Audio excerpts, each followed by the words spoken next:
Pemirsa Sulu Timur yang kami cintai, 5 Agustus 2024 adalah kabar duka buat Pak Mardan. Putra kesayangan mereka, putra satu-satunya, Bayu Aji, harus mengembuskan napas terakhirnya di Rumah Sakit Siloam. Bayu dikabarkan meninggal dunia akibat kecelakaan tunggal yang terjadi pada pukul 4 subuh pada 5 Agustus 2024. Namun kepergian Bayu menyisakan banyak tanya bagi keluarga Pak Mardan. Pasalnya banyak kejanggalan dari kepergian Bayu ini. Dan saat ini saya sedang bersama Pak Mardan, Ibu dan kakak ipar ya, kakak ipar. Ini Pak Mardan, Ibu siapa? Ibu Hadira dan Ut ya, Ut. Bapak, pertama turut bela sungkawa Bapak sedih atas kepergiannya Bayu itu Mama. Bapak tahu Bayu itu kecelakaan itu bagaimana Pak ceritanya? Kejadiannya. Jadi begini Pak, saya dapat telepon dari kakaknya. Oke. Dari kakaknya sekitar jam. Istrinya si Ut. Ya, istrinya si Ut. Ya. Terus bilangnya di telepon melalui mamanya. Melalui mamanya. Mamanya terima telepon pada saat itu. Oke. Mana Bapak? Bapak mau ada nih, kenapa? Kasih tahu pelan-pelan. Bayu ada di Siloam. Dia bilang begitu. Loh, saya kaget. Kenapa ada di Siloam? Katanya jatuh di motor. Nah, saya juga waktu itu panik. Langsung dengan mamanya juga ke Siloam pada saat itu. Jam 4 pagi. Jam 4. Iya. Terus di Siloam, anak saya sudah pas di UGD, lihat anak saya tuh karena luka dan mamar. Itu yang saya sudah tidak bisa tahan lagi. Jadi pada saat itu saya sudah bingung karena lihat anak saya pada saat itu. Terus saya keluar lagi. Keluar menemukan temannya. Ketemu temannya. Temannya di luar. Iya. Itu namanya R. Ya. Hanya saya tanya dia, kenapa Bayu? Saya tidak tahu. Itu aja dia bilang.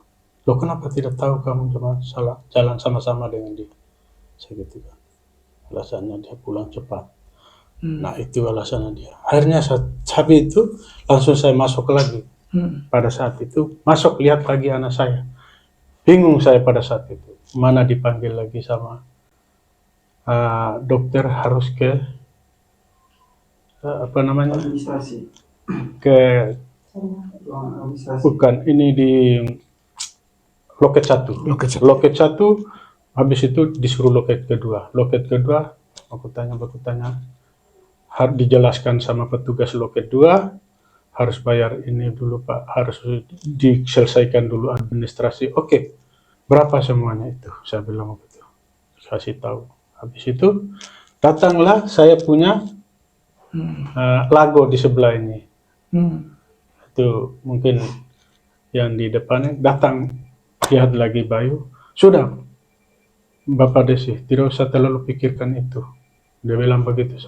Sudah, selesai administrasi itu berapa? Pak, harus di DP dulu, dia bilang.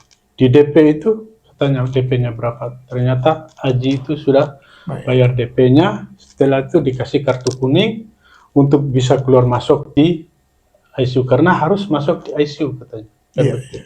Nah, setelah itu saya ambil kartu kuning di loket 1, baru itu pun Pak belum, masih lama lagi di UGD, Ya. masih lama. Sampai jam 11 kalau Gitu. baru kasih naik di ICU. ICU. Setelah di ICU, masuk di ICU, kami juga dengan mamanya, saya dengan mamanya masuk di ICU, tidak lama, Pak, mama, ibu, mereka tidak bisa lagi di sini, dia bilang begitu, harus keluar. Kita keluar sudah, keluar, jaga, duduk di luar itu di lorong. Nah, sempat saya pulang juga karena mau sholat dan mau makan siang dulu di sini. Habis makan dengan mamanya saya kembali lagi ke rumah sakit Siloam. Alhamdulillah jam 12 sampai jam setengah 1, setengah 2 saya dihubungi sama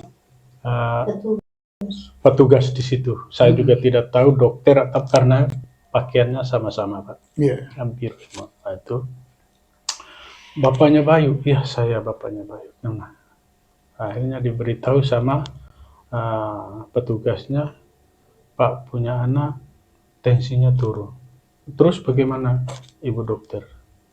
Jalan keluar tidak. Akhirnya ibu dokter masuk lagi, tidak lama keluar lagi. Kami belum bisa masuk Pak. Keluar, masuk lagi, tidak lama keluar dokter, Pak Bayu tambah menurun, dia punya tensi. Setelah itu baru kami masuk Pak. Masuk saya dengan mamanya, ternyata anak saya kan di dalam lagi dipompa. Saya langsung gelap kelihatan saya, berarti kan harapan anak saya sudah tidak ada harapan. Itu. Setelah itu mamanya yang bisik di telinganya anak saya menangis teriak, saya sudah tidak ada daya di situ Pak. Itu. Sampai di situ baru mamanya yang suruh buka semua kaki tangannya, karena waktu itu mungkin akan diikat semua di kursi itu, meja di tempat tidur itu. Oke Bapak. Saya mungkin ke Uti ya. Saya dengar informasi katanya Uti ini yang lebih tahu detailnya ya. Detailnya. Waktu itu gimana kronologinya sampai Bayu kecelakaan itu? Oke, baik. Jadi awalnya itu kalau tidak salah di jam 11 malam tuh dia sudah sempat di rumah. 11 malam. Jam 11 malam tuh dia sudah. Berarti 11 malam tanggal 11 malam di hari Minggu ya, tanggal 4 Agustus. Dia sudah sempat di rumah dan sempat datang dan sempat mama kalau tidak bapak itu yang panggil begitu. Terus dia respon katanya mungkin mau ambil cas begitu katanya, dia mau ambil cas. Cuman mungkin bapak mereka berpikir dia balik itu dia mau langsung istirahat. Ternyata ada satu orang temannya yang kontak dia, akhirnya dia keluar lagi dari rumah. Karena sebelumnya itu kan dia masih sempat kerja itu sampai jam 11 malam. Kerja apa? Dia kerjanya itu di agenan kapal. Malam dia kerja lah. Ya, kerja gitu. Balik, terus jam 11 lebih 20 itu yang saya lihat ada kontakan dengan temannya. Ada kontakan temannya, terus akhirnya dia keluar. Terus katanya dari riwayat chat yang saya temukan itu ada dengan beberapa orang temannya. Ada beberapa orang temannya, inisialnya si R, ada si T. Ya, dengan beberapa teman lah ya. Dengan beberapa teman-temannya itu. Nah, terus jadi singkat cerita itu di sekitar pukul 4.08 salah seorang temannya itu si R itu menelpon saya punya istri. Dia bilang bahwa almarhum ini kecelakaan. Sebelum ke situ, mereka keluar itu kemana? Kamu tahu nggak? Oke. Jadi kalau yang saya lihat dari riwayat chat itu mereka kebetulan duduk tuh di salah satu pantai yang di sekitar Gorontalo, di Pantai Luansa. Mereka di belakang Pantai Luansa situ. Jadi kayaknya mereka sempat ada bikin acara lah, mungkin bakar-bakar atau apa. Dan terekam memang ada beberapa orang temannya di situ. Dan teman-temannya ini teman-teman yang kebetulan yang tiap hari dan sering bersama dengan almarhum dulu, baik di pekerjaan sebelumnya. Dia kerja di mana sebelumnya? Sebelumnya itu dia kerja di salah satu distributor rokok. Jadi mohon maaf, distributor rokok ilegal. Oke, dia kerja di distributor rokok ilegal ya? Rokok ilegal gitu. Oke. Jadi cukup lama lah, kurang lebih 2 tahun. Jadi dia itu bersama teman-teman yang dulu kerja bareng dia itu? Betul, bersama dengan teman-temannya itu. Oke. Iya, kurang lebih 2 tahun gitu. Dan per tanggal 1 kan almarhum kebetulan karena memang kepedulian bapaknya, akhirnya ketika mendapat rezeki kerja, jadi dia pindah kerja ke tempat yang baru, dia ke agenan kapal itu per tanggal 1 Agustus. Jadi tempat lebih resmi lah ya? Ya, betul. Lalu waktu itu dia bareng teman-temannya bakar. Nah, lalu setelah dari tempat itulah dia meninggal. Ya, jadi setelah dari tempat itu memang kita keluarga tidak mengetahui pasti tujuannya kemana. Iya. Karena memang sampai hari ini pun tidak ada penjelasan dari beberapa teman yang sempat malam itu ada. Gitu, karena terus terang aja kita keluarga menunggu mungkin saja ada cerita dari mereka, tapi ternyata sampai hari ini tidak ada satupun tidak ada satupun rekan-rekan almarhum itu yang datang. Iya. Itu mereka cuma terlihat ada itu di tanggal 5 Agustus sore ketika almarhum dibawa dari rumah sakit ke sini. Katanya ada beberapa teman, tapi kan saya tidak begitu kenal rekan-rekan almarhum gitu. Tapi katanya dari beberapa orang yang lihat memang ada beberapa orang temannya, tapi tidak sempat masuk ke dalam rumah gitu, tapi terlihat di pinggir jalan depan sana dengan banyak orang di depan sana gitu. Nah, kita kebetulan keluarga kita memang menunggu artinya normalnya kan ketika dia benar-benar merasa bahwa almarhum itu temannya, kan paling tidak ada inisiatif dari dia untuk menjelaskan bahwa seperti ini ceritanya gitu. Karena kita keluarga juga kesulitan untuk menghubungi mereka, kita tidak tahu kepada siapa kita harus mencari tahu. Ya akhirnya kita memang sampai hari ini memang kita kesulitan itu. Dari setelah Pantai Luansa mereka keluar tuh almarhum dengan beberapa temannya, tujuannya itu kemana kita tidak tahu. Kaget-kaget aja dapat berita bahwa dia kecelakaan ya. Betul, iya. Siapa yang memberikan berita? Jadi kurang lebih di pukul 4.08 pagi 5 Agustus itu Senin dini hari itu salah satu rekan almarhum itu inisialnya R, dia menelpon istri saya. Dia menelpon istri saya karena kebetulan istri saya itu kan ada ringnya getar, jadi saya bangun dan dalam bayangan saya ini kan tidak biasanya begitu, tidak biasanya ditelepon jam begitu, apalagi kalau istri orang ya ditelepon jam begitu. Tidak biasanya. Saya memang mengenal siapa yang menelpon ini, saya mengenal baik, dari SMP sampai SMA, bahkan sampai sebelum almarhum meninggal itu kami berteman baik. Jadi saya tidak punya kecurigaan apa-apa gitu. Tapi firasat saya sudah berbeda. Gitu. Nah, ketika dia telepon, dia bilang bahwa almarhum adik saya itu mengalami kecelakaan. Jadi saya pastikan itu saya tidak sampai sekitar 20 menit saya sudah tiba di Siloam. Saya bangun, saya tidak sempat mandi, saya cuci muka. Saya tidak pakai jaket, saya langsung keluar. Itu saya tiba itu di jam 4.20. Saya masuk ke UGD. Sampai di sana yang saya temui pertama itu ada beberapa tenaga medis dengan almarhum adik saya itu masih terbaring di tempat tidur UGD. Dan saya belum menemui rekan almarhum ini, si R yang penelpon itu. Terus saya chat, saya bilang, Pak di mana gitu, saya tanya. Terus dia bilang, saya lagi di ruang farmasi di apoteker gitu, lagi di loket, lagi mau ambil 2 atau 3 cairan infus. Terus setelah berapa lama, tidak lama dia datang.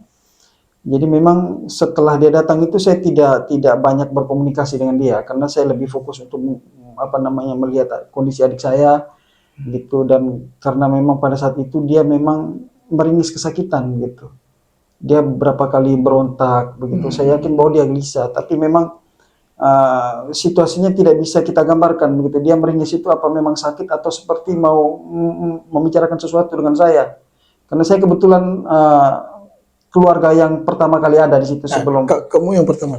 Lalu pertanyaannya gini, di mana? Kenapa kamu kabarnya nih saya baca dari pemberitaan media ya, beberapa media juga media online yang memberitakan bahwa keluarga ini merasa bahwa ini kematiannya janggal. Karena kamu yang ada di situ. Kenapa sih bisa dibilang agak janggal ini meninggalnya? Jadi memang dari penglihatan kita bahwa di rumah sakit itu kan tidak terdapat luka-luka lain selain di wajah. Begitu, tidak ada luka-luka lecet di badan. Begitu. Bahkan ketika kakak saya datang, kakak kandung saya yang perempuan, kebetulan dia salah satu tenaga medis juga di RSUD. Selang berapa menit lah, 30 tidak sampai 1 jam kan dia datang, dan ibu kandung saya datang. Dia yang langsung mengecek kondisi almarhum. Dia sempat pegang kepala belakang dan ubun-ubun, memang tidak terdapat luka luka seperti luka yang nampak begitu. Tapi kelihatan memang ada beberapa luka pada bagian wajah, kayak di pelipis kiri, terus di dahi kanan, mata lebam, terus giginya patah, ada beberapa giginya patah, terus bibir dalam itu robek, ada beberapa yang robek bibir dalam. Jadi memang pada saat itu kita keluarga itu kesulitan untuk berkomunikasi karena memang sudah dipasang alat penumpang leher dan oksigen, masker oksigen di mulut. Gitu. Dia memang sempat beberapa kali merespon ketika ngomong, tapi tidak begitu jelas apa yang dia bicarakan kita. Saya beberapa kali bisik di telinganya, saya bilang, kau kenapa? Saya tanya, kau kenapa? Gitu. Tapi dia tidak merespon. Tapi saya tuntun dengan doa gitu. Maksud saya supaya dia lebih bisa tenang gitu. Saya tuntun, dia memang merespon agak tenang, tapi selang berapa menit dia berontak lagi. Akhirnya kan beberapa tenaga medis itu kan mengambil tindakan untuk mengikat kaki dan tangannya, takutnya memberatkan tindakan mereka gitu, karena memang pada saat itu kan memang harus cepatnya ada tindakan begitu. Kita sih berpikir demikian, tapi yang kita sayangkan, mohon maaf nih, akhirnya kita bicara jujur bahwa saya yakin bahwa pada saat itu cuman dokter itu cuman memberikan infus, terus hanya mengecek dia punya nadi saja. Padahal sebenarnya kan kalau seandainya sebelum si rekan korban itu datang sini kan, karena rumahnya tidak begitu jauh dengan rumah kami di Sernaro, harusnya kan secara normal kan sebelum dia ke rumah sakit, karena keterangan si R ini. Jadi keterangan si R ini dia bilang bahwa dia di rumah pada saat itu jam 11 malam, dia di rumah jam 11 malam dan dalam kondisi yang mabuk berat gitu,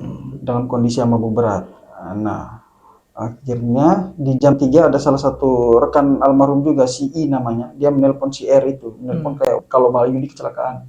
Jadi R ini dapat kabar dari I. Bukan R lah orang pertama yang melihat. Dari I. Ya. Jadi dari beberapa keterangan teman-temannya itu dan cerita yang akhirnya keluar, mungkin saya yakin tidak sengaja keluar dari mulut si R. Gitu, dia menceritakan bahwa si inilah orang yang pertama kali menemukan ini almarhum bayi Ayu itu di TKP. Akhirnya dia menelpon si R. Nah, saya kan saya pada saat itu tidak begitu mencermati cerita dia, tapi memang saya menangkap beberapa cerita dia. Kalau dari tidak dilakukan autopsi belum. Pada saat itu. Jadi memang sampai hari ini memang kebetulan kita belum diberikan surat pernyataan persetujuan keluarga untuk melakukan autopsi. Padahal terus terang saja kita berharap ini terjadi paling tidak 1 atau 2 bulan. Tapi mungkin kenapa tidak minta keluarga waktu itu tidak minta? Jadi melakukan autopsi. Sampai hari ini begini Pak. Sampai hari ini terus terang saja bahwa memang proses ini kan saya ceritakan dari awal saja Pak ya. Jadi memang setelah Bapak mengkonfirmasi soal keperluan asuransi almarhum melalui salah satu aparat yang kebetulan keluarga kita anggota lantas, Pak HT, untuk mengklaim asuransinya itu awalnya. Jadi maksud laporan kami barangkali mungkin bisa dibantu untuk membuat laporan kecelakaan tunggalnya untuk mengklaim asuransi, tapi katanya tidak boleh, tidak bisa begitu, tidak bisa dilakukan laporan. Tapi hari itu sudah diteruskan ke petugas piket. Yang saya ingat tuh inisialnya si E dengan salah satu rekannya yang piket malam itu.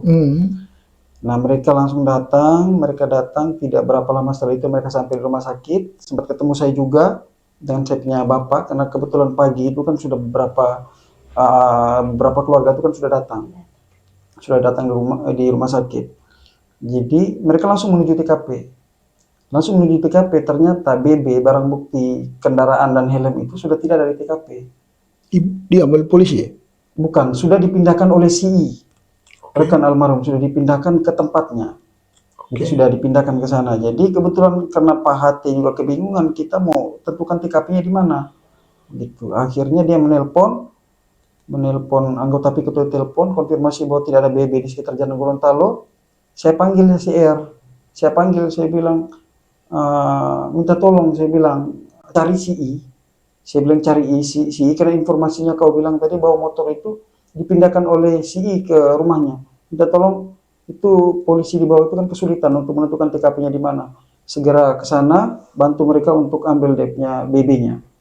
Gitu ya, kurang lebih jam 8 lah mereka balik. Tanggal 5. Iya, masih di tanggal yang sama, tanggal 5 mereka balik. Dan si R ini tanpa sengaja dia sempat keceplosan, bahwa dia bilang dia sempat melap, membersihkan darah yang ada di helm itu menggunakan tisu. Menggunakan tisu, dan kebetulan dia ke sana itu kan bukan sendiri, dia sama sepupunya almarhum juga. Sepupunya almarhum ke sana, jadi itu bisa dipastikan dan didengar langsung oleh sepupunya almarhum bahwa si R ini sempat membersihkan darah yang ada di helm itu menggunakan tisu. Gitu. Oke, itu kondisinya. Jadi bahwa letaknya itu kan di itu ya, di wajah yang luka gitu. Betul. Kalau misalkan tabrak, masa sih harusnya betul. kan motornya harusnya gitu asumsinya ya, asumsinya. Lalu dari ada kan ada hasil CT scan segala macam. Betul. Bagaimana dalam hasil itu? Jadi kurang lebih jam 6 apa jam 7 kalau saya tidak salah ingat, sekitar itulah jam 6 jam 7, terus tenaga medis beberapa perawat itu dia datang terus dia bilang mau ambil tindakan untuk almarhum. CT scan dan ronsen. Kebetulan saya yang temani almarhum itu saya punya kakak, terus sama si R, bertiga kami ke ruangan anestesi apa ruangan apa itu, anestesi. Kami ke sana. Nah kebetulan karena kondisi almarhum itu masih gelisah dan meronta-ronta, jadi saya diminta temani. Tenaga medis keluar, mungkin bisa minta tolong salah satu keluarganya almarhum itu untuk temani ke dalam ruangan. Jadi saya yang masuk. Di dalam pun saya masih berinteraksi dengan dia, sama si bilang dia untuk lebih tenang begitu supaya membantu tindakan dari teman-teman tenaga medis begitu. Dan setelah berapa lama, kurang lebih jam 6 lah, kita sampai 2-30 menit, dokter keluar dia bilang bahwa, yang saya ingat betul bahwa dokter bilang ada 3 titik pendarahan di bagian kepala. Di dalam? Iya, di bagian tengkorak kepala almarhum. Begitu, dan itu pun akhirnya selaras dengan hasil CT scan secara tertulis yang kami terima. Begitu, bahwa kalau hasil CT scan itu memang terlihat bahwa ada 3 titik pendarahan di bagian kepala yang menyebabkan tengkoraknya rusak di otak kecil. Padahal dia pakai helm? Dia pakai helm, seperti itu. Pernyataan si R itu yang kami rekam bahwa dia kecelakaan menggunakan helm. Menggunakan helm. Jadi yang terekam itu seperti itu, dia masih menggunakan helm, namun kejanggalan yang kami terima bahwa ada 3 titik pendarahan termasuk di otak kecil, terus di tengkorak bagian depan sama di pelipis. Namun yang terlihat secara pasti itu kan karena memang ada luka robekan di sini. Di sini akhirnya kami pastikan bahwa betul ini. Dan tempat yang lain tidak kelihatan. Mungkin saya ke Mam. Ini sebagai seorang ibu ya Mama ya, saya tentu ini luka yang dalam ya Mama. Apalagi Bayu ini anak satu-satunya laki-laki ya. Cuma berdua. Berdua sama istri. Berdua aja. Jadi yang satu Bayu laki-laki. Jadi pasti ini kan ya tidak bisa terlukiskan ya, bagaimana seorang anak. Terus bagi ibu, Bayu dekat ya ibu, ibu dekat sekali ya. Biasanya anak laki-laki itu kan dekat dengan ibunya. Bayu pernah bercerita tidak ibu, misalkan dia punya persoalan? Tidak pernah, cuma dia selalu bilang, saya bilang begini, kenapa kamu itu urus orang punya motor? Dia bilang begini, iya Kak, dia bilang, mereka itu tidak bayar sepunya gaji. Dia pernah omong bahwa dia ada persoalan di pekerja, dia punya misalkan duitnya tidak dibayar dengan gajinya. Gaji saya mah tidak dibayar 12 juta, jadi ini motor saya pegang sebagai jaminan. Oleh tempat kerja yang mana? Kerja yang sebelumnya, yang jualan rokok itu tadi ya? Iya, sebagai jaminan. Tapi ini kalau mereka minta pakai, saya kasih lagi, begitu. Nah, jadi ibu merasa bahwa Bayu ini masih ada urusan dengan yang tempat kerja sebelumnya. Dia hanya cerita itu, Mama? Cerita itu saja. Tidak pernah juga dia cerita ada masalah begini begitu, tidak. Dengan orang? Iya, dengan orang tidak. Kalau pulang di rumah tidak juga banyak omong dia. Apakah dalam pekerjaan lamanya mungkin Bayu ya pernah berkonflik dengan orang? Tidak ada, tidak pernah dia masalah ya? Iya, tidak pernah. Saya juga itu waktu di rumah sakit saya bingung juga. Tanya terus saya, kenapa sampai begini? Tidak mah, sakit kepalamu? Tidak mah, dia bilang begitu. Gitu. Iya. Ya, saya juga susah untuk Iya. membayangkan itu. Tapi ini Mama, ada tidak misalkan ya sebagai kedekatan ibu dan anak gitu ya, Mama ada merasa ini tidak mungkin ada kontak batin, ada mimpi? Tidak ada mimpi, tidak ada lagi mimpi. Kaget itu dari jam 4 subuh gitu. Tidak, maksudnya setelah Bayu pergi pernah tidak Mama memimpikan? Tidak pernah mimpi. Bayangkan saya pakai dia punya bantal itu bagaimana itu supaya dia datang. Tidak pernah saya mimpi-mimpi. Gitu. Iya. Mungkin sebagai orang tua kan kita juga ini. Mungkin karena saya selalu kan sembahyang, kirim doa. Iya. Iya. Oke. Dan ini kan sudah bergulir di polisi Mama. Iya. Apa namanya? Mama pernah dipanggil, keluarga pernah dipanggil di kepolisian? Tidak pernah. Untuk diambil keterangan? Kalau keluarga saya dengan Cuma sama bapaknya saja, ya, kalau sama ibu tidak. Iya. Karena saya Tapi kan ibu tidak sendiri tahu. merasa tidak bahwa ini seperti ada yang janggal?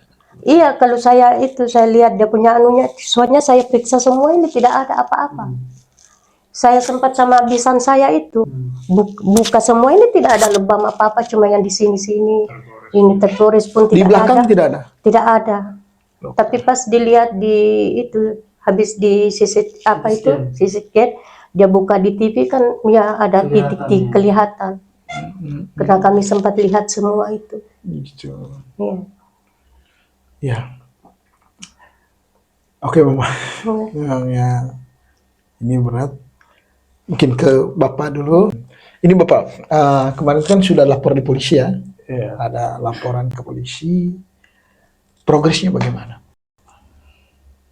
Jadi begini, kita sudah laporkan ke polisi, tapi selama ini ya kita juga belum dapat berita yang baik dari polisi ataupun sampai di mana mereka itu bekerjanya, atau mungkin salah satu, mohon maaf, mungkin motornya atau helmnya itu yang dipakai apa namanya itu sidik jari atau apa, belum ada kami dapat informasi dari. Tapi surat dari kepolisian sampai di mana prosesnya belum disampaikan? Belum ada, cuman itu hanya pengembangan kasusnya belum disampaikan, belum ada. belum disampaikan. Terakhir itu kurang lebih 1 minggu yang lalu mereka ada kirim SP2HP. SP2HP ya, sudah ada itu SP2HP. Itu sudah 3 kali kirim ke kita. Dalam SP2HP itu apa? Yang terakhir dikatakan apa? Tidak ada yang pemberitahuan apa-apa. Hanya nanti ini masih menyelidiki. Masih proses menyelidiki. Menyelidiki. Dan ada berapa orang yang sudah dipanggil ya? Ya, sudah untuk diambil. Ya, sudah diambil keterangan, ada beberapa orang. Cuman masih diselidiki lagi. Tadi Ibu cerita bahwa dia bahwa sebelumnya dia ada di tempat kerja, lalu kemudian ada ke tempat kerja lamanya dia ya, lalu dia punya uang lah di sana itu Bapak. Bapak tahu dia bekerja di tempatnya? Memang kalau bekerja di situ sih saya tahu, tapi kalau masalah uang itu mungkin anak saya itu tidak pernah menyampaikan kepada saya. Ya mungkin lebih dekat dengan mamanya, makanya dia sampaikan bahwa ada uangnya yang belum dibayarkan itu. Oke Bapak. Gimana nih harapan Bapak sebagai orang tua ini, gimana ini kasus ini? Ya, harapan kami sebagai orang tua, mungkin kasus ini ya cepat-cepat istilahnya ada titik terang buat kami, supaya kami juga sebagai orang tua ini tenang, dan mungkin anak saya yang jalan juga mungkin tenang kan begitu. Ya, kami serahkan pada pihak yang berwajib. Ya. Itu. Tentu kamu ada berpikir lah sebagai keluarga yang ini. Saya lihat dari obrolan kita ini, kelihatannya ini sedikit paham lah tentang kronologi dan kejadian ini. Singkat aja, tidak sedang menuduh orang. Menurut Uti ini apa sebenarnya yang terjadi dengan Bayu? Jadi terus terang saja, jadi sampai hari ini kita belum begitu bisa memastikan motif yang terjadi itu apa. Ya, apakah dia kecelakaan betulan atau tidak juga kita Kalau tidak tahu itu ya. terus terang saja, jadi berdasarkan apa yang saya punya, berkas-berkas yang saya serahkan itu memang terlihat jelas bahwa ada beberapa indikasi. Ya. Ada beberapa indikasi baik itu dari riwayat chat, dari panggilan keluar dan masuk, dan 2 hari setelah almarhum meninggal dan dikuburkan itu kan saya sempat karena memang perasaan saya itu hari memang lagi tidak tenang, bahwa saya bilang saya meyakini bahwa ini bukan kecelakaan gitu, karena yang pertama kali saya lihat itu kan kondisi almarhum ketika dia dimandikan di sore hari Senin itu, dia dimandikan. Saya melihat dengan jelas bahwa saya memastikan itu apakah penglihatan saya di rumah sakit kemarin salah gitu. Dan ketika itu saya lihat bahwa memang benar bahwa tidak ada luka lain selain luka pada beberapa titik di wajahnya itu, dan memang ada lebam di bagian lengan. Dan memang berdasarkan memang kecurigaan saya, terus kurang lebih hari Rabu apa hari Kamis, akhirnya saya jalan ke arah Gorontalo. Itu saya yakin bahwa minimal ada CCTV yang bisa merekam pergerakan mereka malam itu. Begitu pergerakan mereka malam itu, dan yang saya berharap bahwa saya bisa menemukan itu, dan memang saya yakini bahwa itu petunjuk Tuhan. Dan sudah dapat petunjuk Tuhan. Jadi memang ada CCTV yang saya temukan yang akhirnya membantah keterangannya si R di rumah sakit. Cerita si R. Karena si R itu kan menceritakan dia tidak tahu kemana perginya almarhum malam itu, karena di jam 11 malam itu dia sudah balik rumah dalam kondisi mabuk berat. Namun dari CCTV yang saya dapat justru faktanya itu berbalik. Oke. Gitu. Jadi ya, tapi itu kan tidak menjelaskan. Nah, kan bisa saja dia bersaksi karena panik misalkan, toh gitu mungkin, atau tidak mau repot dengan urusan ini kan. Oke, ya kita juga tidak bisa terlalu jauh ya, tidak bisa terlalu jauh, tapi berharap polisi lebih ini ya. Tapi mohon maaf sebelum kita tutup. Jadi saya mewakili orang tua korban, saya punya mertua, termasuk saya punya saudari dan keluarga besar. Jadi saya perlu ngomong bahwa ada banyak ada banyak hal yang sudah saya muat dalam pengaduan yang saya buat, saya kasih pada saat itu. Yang saya yakini sampai hari ini bahwa belum dilakukan. Termasuk bahwa CCTV Siloam itu dari awal saya minta untuk dicarikan. CCTV Siloam, CCTV Alfamart, ada beberapa CCTV lah yang mungkin bisa membantu proses penyelidikan mereka. Dan sampai hari ini memang dari beberapa SP2HP mereka kirim bahwa tidak terlihat bahwa hasil yang mereka berikan itu cukup signifikan. Begitu, dan memang termasuk dari awal dalam pengaduan itu saya bilang bahwa Pak minta tolong untuk sampel darah almarhum itu diambil supaya bisa melihat bahwa identik dengan darah almarhum atau tidak, karena saya mencurigai bahwa di TKP yang ada saat itu bukan darah almarhum gitu. Itu yang kesekian. Terus ada juga sidik jari, karena saya yakin bahwa ada sidik jari lain baik itu di helm, di HP almarhum, termasuk di motor. Saya pastikan bahwa ada sidik jari lain. Itu selalu berulang-ulang saya minta. Sampai hari ini pun saya yakin bahwa belum sama sekali mereka buat.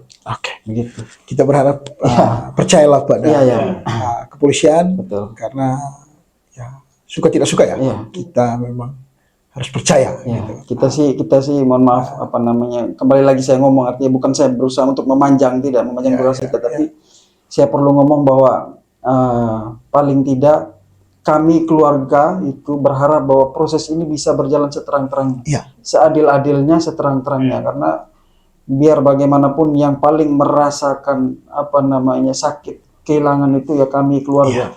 Apalagi ibu dan bapak, ibu yang mengandungnya 9 bulan lalu melahirkannya, memelihara sejak kecil, tentu saya kira ini. Pesan saya sih itu ya harus terang benderang, jajaran yang paling atas, Kapolri, terus Kapolda dan ke bawahnya itu bisa membantu proses ini. Harapan kita ini akan menjadi atensi khusus, amin.